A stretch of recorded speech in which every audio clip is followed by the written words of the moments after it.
अस्सलाम वालेकुम नाज़रीन, BBC 11 हेडलाइन न्यूज़ के स्टूडियो से मैं हूं आपका मेज़बान राना फ़तेह मोहम्मद।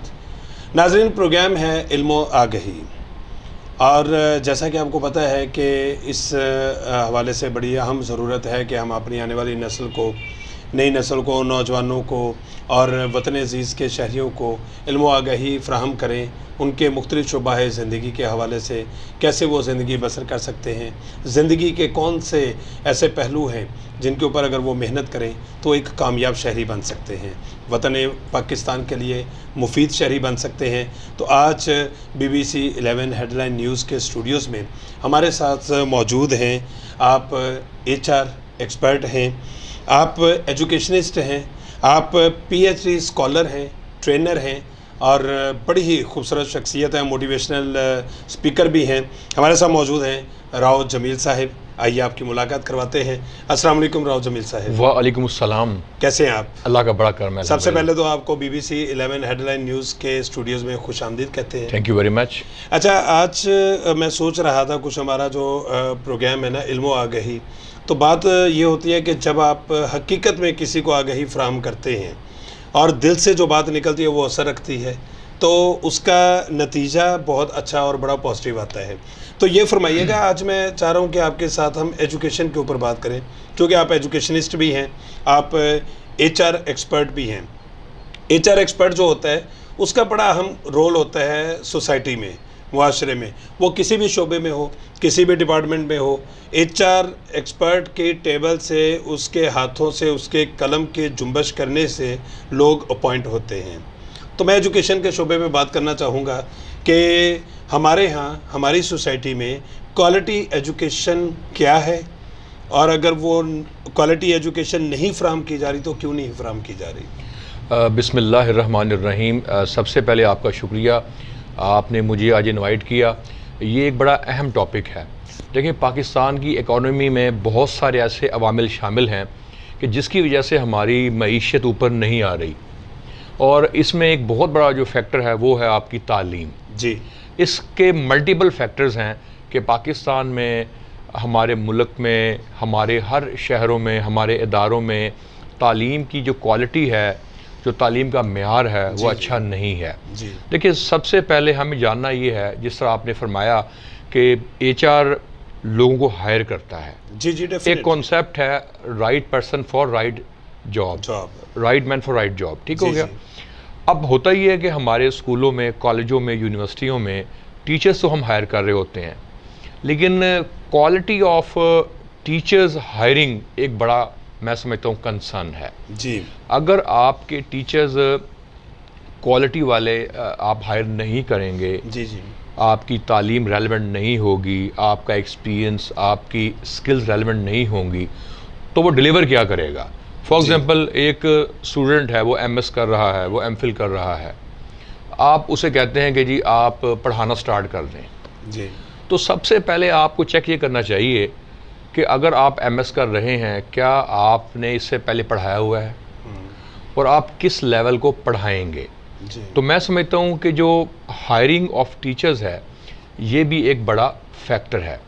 इसके अलावा जो दूसरा बड़ा फैक्टर है वो ये है कि टीचर्स हायर तो हो जाते हैं, और जो आपका पीरियड होता है, चाहे वो 30 मिनट का हो, 1 घंटे का हो, 3 घंटे का हो, जितना भी टाइम है जो भी उसका ड्यूरेशन है। जी, जी। तो क्वेश्चन मेरा सबसे पहले उन टीचर से ये है कि क्या क्लास में आप पढ़ाते हैं?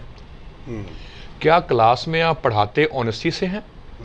क्या आप ये तो नहीं करते कि आप 1 घंटे के लिए आए, आपने मोबाइल इस्तेमाल किया, 2 स्लाइड्स पढ़ाई जी, 2 चीज़ों के बारे में बताया, टाइम पूरा हुआ और अस्सलाम वालेकुम कहा और क्लास से चले गए। तो टीचर्स की 2 कैटेगरी है। जी, जी। एक वो टीचर है जो कॉम्पिटेंट है जी, बहुत अच्छा पढ़ाता है और जिसके अंदर कुदरती सलाहियत मौजूद है कि वो उस्ताद बन सकता है जी।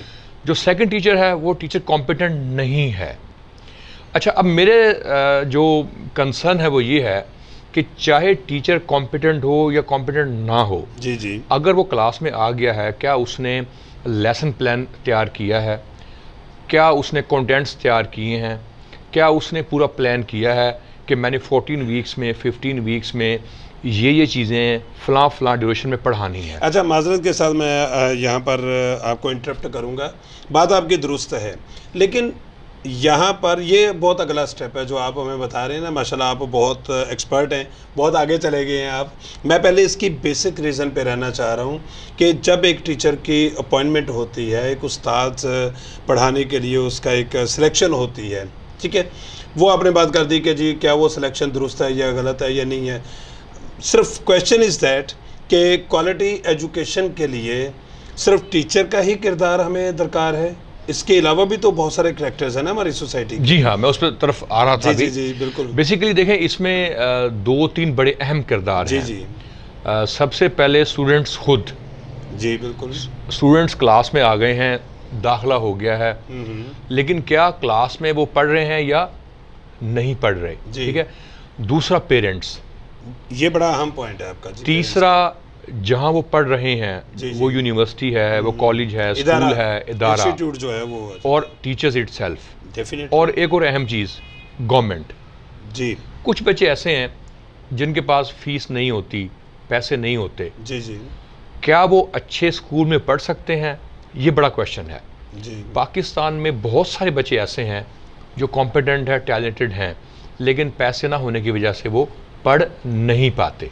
तो वालदैन के पास जब किसी बच्चे की शिकायत जाती है तो वालदैन बच्चे को डांटने के उसे डिफेंड कर रहे होते हैं। तो ये एक नेगेटिव इम्प्रेशन डालता है कि बजाय के बच्चे की आप तस्हीह फरमाएं, ठीक है जी बिल्कुल। और दूसरा एक अहम बात मैं और बताऊं आज इसी प्रोग्राम के तवज्जुह से, जी जी अक्सर कहा जाता है कि स्टूडेंट्स टीचर्स की इज्जत नहीं करते। और देखिए, आजकल ये ट्रेंड काफ़ी बढ़ गया है जी। देखें, हमेशा हम ये कहते हैं कि स्टूडेंट्स ख़राब हैं, जी जी ठीक है, स्टूडेंट्स बदतमीज़ी करते हैं, लेकिन मैं एक और चीज़ भी देखता हूँ। जी कोई भी ऐसा टीचर जो क्लास में प्रॉपर टाइम दे के पढ़ाता है, जी क्लास में ऑनेस्टी से पढ़ाता है, बच्चों को एज ए चिल्ड्रन ट्रीट करता है और बच्चों को सही गाइड करता है, तो यानी मैं कि नहीं अपना- मानता कि बच्चे उसकी रिस्पेक्ट ना करें, अपना हक अदा करता है, अपना हक अदा करता तो है। बच्चे डेफिनेटली उसके 40 अगर स्टूडेंट्स की क्लास है तो उसमें से हम कह सकते हैं कि 2-3 तो कर सकते हैं skip कर उसको। सकते हैं, लेकिन yes। 36 और 37 उसको स्किप नहीं कर सकते, वो उसकी रिस्पेक्ट जरूर करेंगे। yes। लेकिन सर इस यहाँ पर रौसा मैं आपसे एक और क्वेश्चन करना चाहूँगा कि माजरत के साथ आजकल हमारे सोसाइटी में मैं पेरेंट्स से भी मुखातिब होना चाहूँगा कि एक ट्रेंड बहुत बढ़ गया है कि बच्चों के जहन में ये फीड कर दिया गया है कि आपकी फ़ी हम पे करते हैं, जिसमें से टीचर को सैलरी मिलती है तो आपको पढ़ाता है। तो जब अगर बहुत सारे ऐसे मौके होते हैं तो फिर वो बच्चे कैसे रिस्पेक्ट करेंगे? देखिए, ये भी एक बड़ा इम्पॉर्टेंट एस्पेक्ट है। पेरेंट्स से मेरी भी रिक्वेस्ट ये होगी जी जी कि देखें, टीचिंग एक ऐसा प्रोफेशन है जो बहुत नोबल प्रोफेशन है। जी आप सर्वेंट को, आप किसी कंपनी के मैनेजर को, आप क्लर्क को, पियन को टीचर के साथ नहीं मिला सकते, कंपैरिजन नहीं कर सकते आप। देखें, बिल्कुल। टीचर ने अगर क्लास में बल्कि एक लफ्ज़ भी पढ़ा दिया ना, उसका हक अदा नहीं कर सकते। हज़रत अली रज़ियल्लाहु तआला अन्हु Yes। का कॉल है ना कि जिसने मुझे एक लफ्ज़ सिखाया वो मेरा उस्ताद है। तो मैं रिक्वेस्ट ये करूँगा जी कि पेरेंट्स को ये चाहिए कि वो टीचर को एज ए एम्प्लॉय ट्रीट ना करें कि हमने सैलरी देनी है, टीचर ने पढ़ाना है, जी जी जी तो वो बच्चों को एडवाइस भी अच्छा, करें। नेक्स्ट क्वेश्चन की तरफ मैं आऊँगा, चूंकि टाइम हमारे पास जी, शॉर्ट है, जी। आपकी इसी बात को आगे बढ़ाऊंगा। जनरेशन गैप जो है उसका किस हद तक किरदार है बच्चों को बेस्ट तालीम ना मिलने में? पेरेंट्स और बच्चों का जो एक गैप है, जी जी इस पे क्या देखें, कहना उसमें ये होता है, उसमें दो पहलू हैं। जी कुछ पेरेंट्स ऐसे हैं जो शहरों में रहते हैं जी जी और पढ़े लिखे होते हैं, ठीक है, वो बच्चों को चेक करते हैं, आपकी स्कूल डायरी क्या है, आपको काम क्या मिला है आज, चेक एंड क्या बैलेंस पढ़ाया पूरा है उनका, जी, टाइम देते हैं, मॉनिटरिंग करते हैं, कंट्रोल उनका सख्त होता है।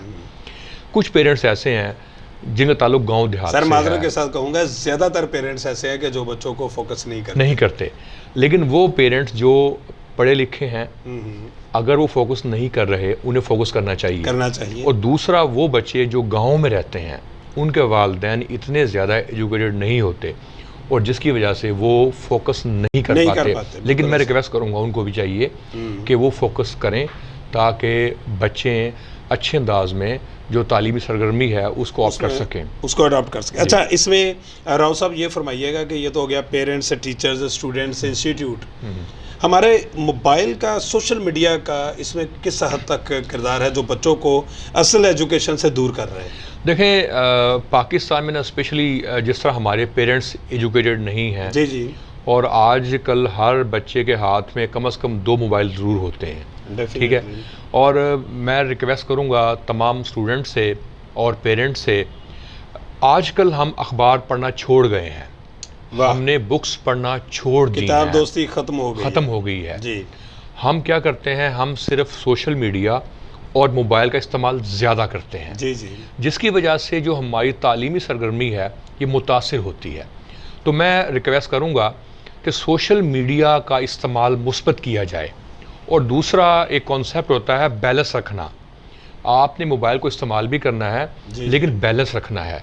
आप जब पढ़ रहे हों मोबाइल को बंद रखें, और दूसरा जब आप पे एग्ज़ाम हो, इसके अलावा आप जब स्कूल जाते हैं, कॉलेज जाते हैं, यूनिवर्सिटी जाते हैं, तो इसका आप ख्याल रखें, डिसिप्लिन लेके आएँ। बिल्कुल, अगर आप बहुत ज़्यादा मोबाइल इस्तेमाल करेंगे so this is giving negative impact not only teaching learning side but also personality side. यहाँ पर हम ये कह सकते हैं कि कोई भी चीज़ बजाते खुद बुरी नहीं होती, उसका इस्तेमाल अच्छा और बुरा है, डिपेंड ऑन यू कि आप अच्छा इस्तेमाल करते हैं या बुरा इस्तेमाल करते हैं। आखिरी क्वेश्चन आपसे ये करना चाहूँगा, चूँकि हमें ये टॉपिक तो ऐसा है कि इसके ऊपर हम बहुत सारे एपिसोड भी कर लेंगे, जी हाँ, तो ये मुकम्मल नहीं होगा। आज की हमारी गुफ्तगू का जो हम सम अप करना चाहेंगे कि ये सारी चीज़ें अपनी जगह पे, सिलेबस जो है इसका किस हद तक किरदार है बच्चों को अट्रैक्शन देने में कि वो एजुकेशन की तरफ आएँ।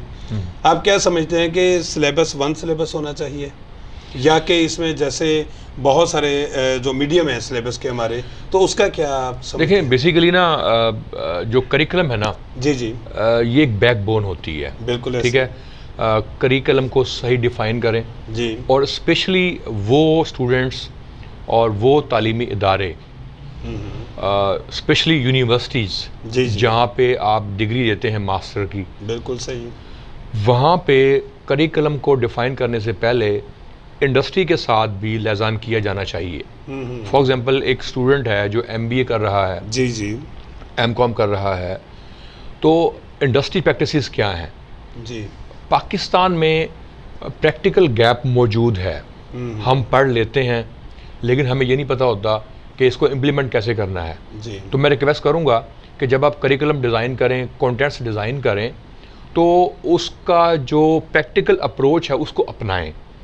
इंडस्ट्री आप सर्वे करवाएं, जी जी, जो इंडस्ट्री एक्सपर्ट्स हैं उनसे रिव्यू करवाएं, क्योंकि पाकिस्तान में जब आप जॉब ढूंढते हैं ना, आप जॉब क्यों ढूंढते हैं? क्योंकि मैंने MBA किया हुआ है, मैंने MCOM किया हुआ है, मैंने MPhil किया हुआ है, और जब वो इंटरव्यू के लिए जाते हैं, जब जॉब के लिए अप्लाई करते हैं, तो वो क्वेश्चंस के आंसर्स नहीं दे पाते जो पूछे जाते हैं।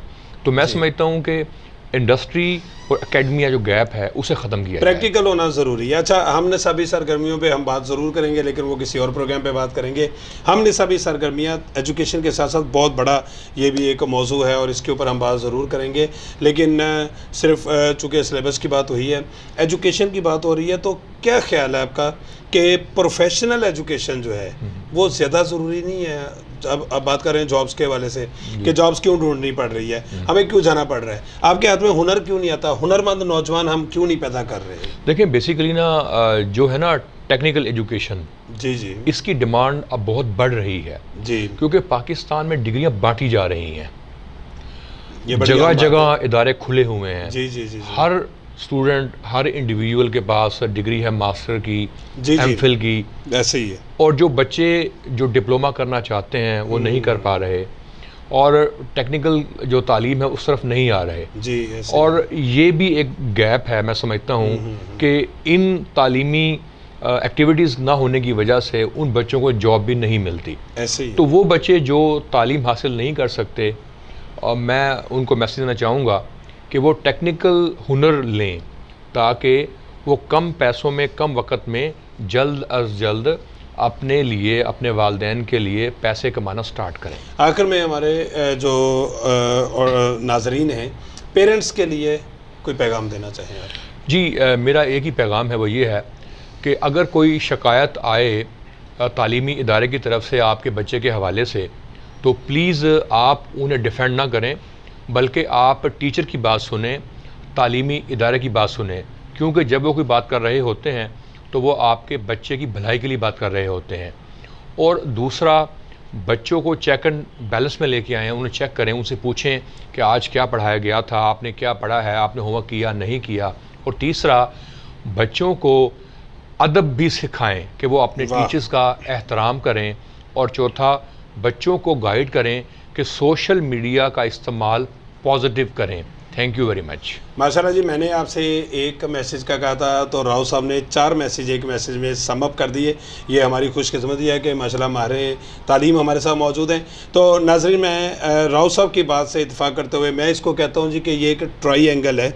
ठीक है, ट्रायंगल क्या है? एक उस्ताद है, एक तरफ पेरेंट्स है और दूसरी तरफ बच्चा है। जब तक ये ट्रायंगल मुकम्मल नहीं होती, एजुकेशन बेहतर नहीं हो सकती। बच्चा कहीं ना कहीं कोई गड़बड़ कर सकता है कि उस्ताद को या जाके गलत बताएगा अपनी सेफ्टी के लिए, अपना एंड सेफ करने के लिए, या कि घर पेरेंट्स को गलत बताएगा जी कि सर ने तो ये काम करवाया नहीं है, या दिस एंड दैट, जो भी वो अपना बहाना लगाएगा। तो जब तक ये ट्रायंगल मुकम्मल नहीं होती, बेस्ट एजुकेशन नहीं हो सकती। लिहाजा मैं भी आप सबसे ये रिक्वेस्ट करूँगा कि अपने बच्चों पर चेक एंड बैलेंस ज़रूर रखें, उनकी पॉजिटिव एक्टिविटीज़ की तरफ भी उनको लेकर आएँ।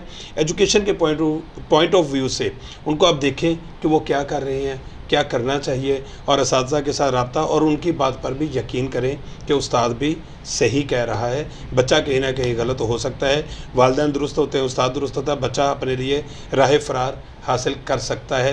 तो लिहाजा आज की इस गुफ्तगू से हम इस नतीजे पे पहुँचे हैं कि हमें क्वांटिटी ऑफ एजुकेशन की तरफ नहीं जाना, बल्कि क्वालिटी ऑफ एजुकेशन की तरफ जाना है। प्रोग्राम इल्म आगाही के साथ दोबारा हाज़िर होंगे आपकी खिदमत में अपने मेज़बान राना फ़तेह मोहम्मद, और हमारे आज के गेस्ट राव जमील साहब को इजाज़त दीजिए।